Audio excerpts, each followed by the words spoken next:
Bueno, buenos días. Nosotros vamos a exponer sobre el capítulo 7, Los indios y la conquista española, del libro Historia de América Latina. El grupo está conformado por Diego Monroy, Cristian Quintana y quien les habla, José Prieto.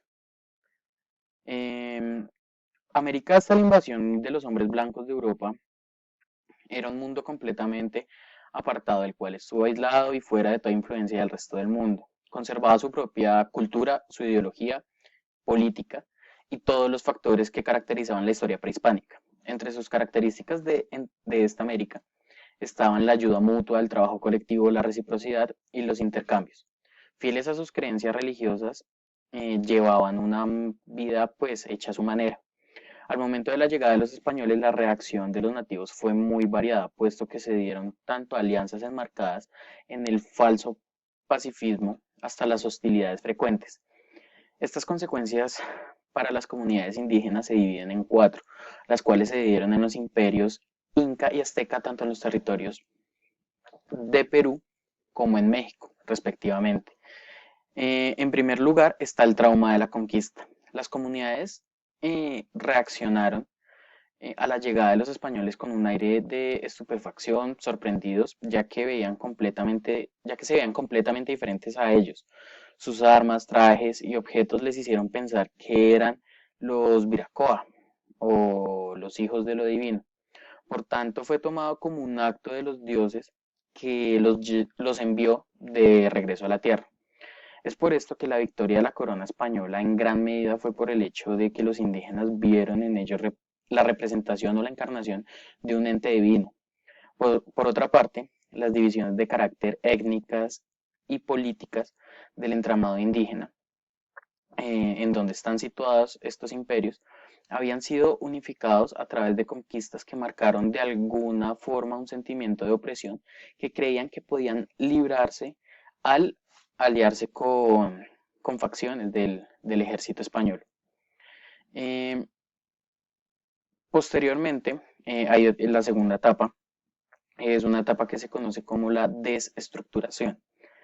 Eh, es una etapa que inicia con el asentamiento en su territorio, en el territorio indígena de los hombres blancos, como lo denominaron ellos mismos, y causó una reacción en cadena que destruyó el sistema social, económico y religioso, mostrando así el desboronamiento del mundo nativo, pues los españoles también trajeron consigo múltiples enfermedades y plagas para las cuales los precarios conocimientos medicinales no tenían tratamiento y sus organismos tampoco estaban preparados ni tenían los anticuerpos o las defensas necesarias para hacer frente a estas.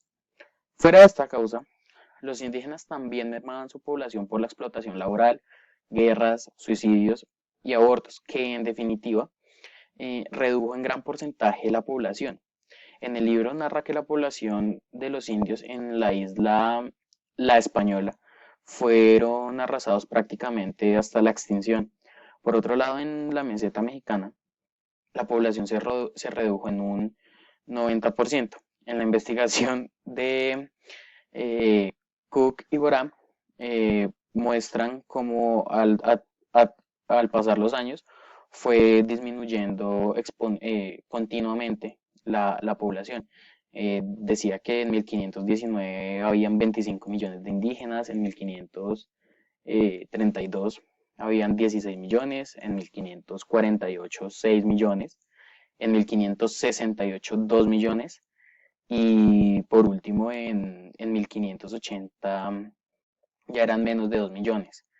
Eh, los sistemas étnicos se basaban en núcleos endogámicos reuniendo parentescos que de forma colectiva poseían un territorio específico, imponiéndoles el aparato militar y político a los grupos quienes continuaban confiando en la jerarquía que tenían.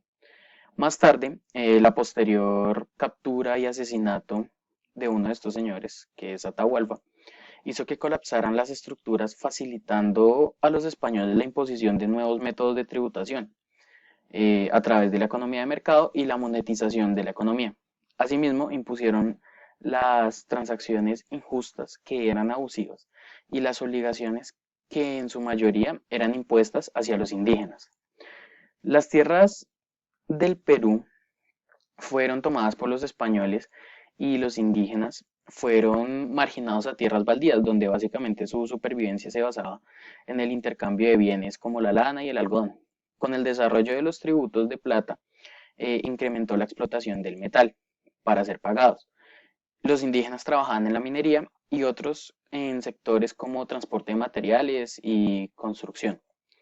En un caso particular sea en Potosí, donde los indígenas trabajaron la minería para la acuñación de la moneda, hasta que la tecnología española acabó con un monopolio que se estaba formando allí. La población nativa fue fragmentada por la pérdida del estatus de los antiguos curacas, quienes habían colaborado con los españoles, perdiendo así su prestigio.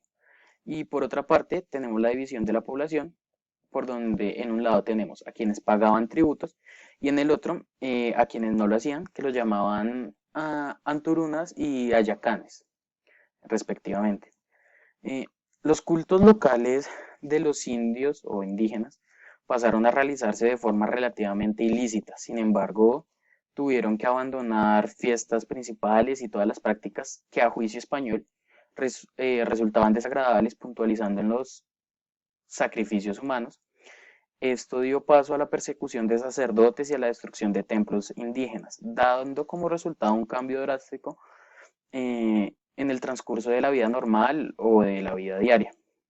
La prohibición de prácticas como el adulterio, la poligamia, el incesto, la homosexualidad y el alcoholismo iban a ser fuertemente castigados. Incluso si eran cometidos, eh, iba a ser, iban a pagarlo con la muerte. Justificando estos actos de hegemonía en que pues, los españoles creían que poseían la verdadera fe y que había sido traída a los indios en la llamada pues conquista espiritual, fueron minas que poco a poco pusieron fin a la ideología y a la y a la historia de los nativos. Em, por otro lado, está la aculturación y la tradición.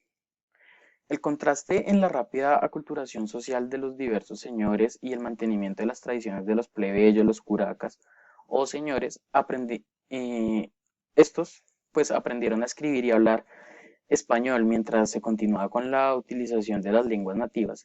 El objetivo era tomar un grupo específico de indígenas el cual era hispanizado y que formaran parte de una clase dirigente que fuese dirigida por los españoles como marionetas. A partir de la implementación pues, de esta política, algunos miembros de la nobleza nativa adoptaron prendas europeas y algunas acciones como pues montar a caballo y, y llevando a su espalda armas como la espada o el arcabuz.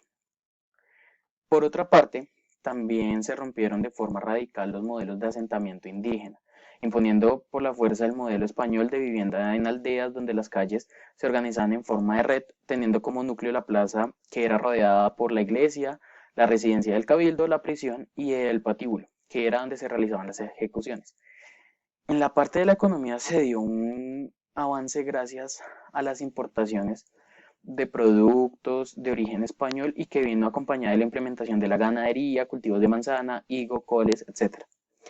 La empatía hacia el cristianismo no fue generalizada, pues a diferencia de México, en Perú no fue bien recibida, pues veían el cristianismo como una idolatría que era exclusiva de los españoles y solo les brindaba protección a ellos, manteniendo cierta manera sus creencias a la par que aparentaban un seguimiento de las tradiciones católicas.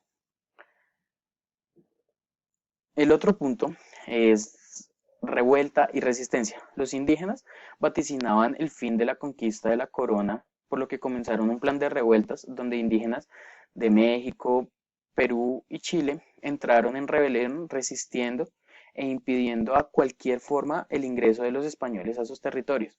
Esto a pesar de que fue una sociedad o fueron sociedades esclavizadas y asesinadas, continuaron su resistencia, por lo que los españoles se vieron abocados al fracaso de la invasión en Chile y en general obligó a los españoles pues a abandonar estos territorios.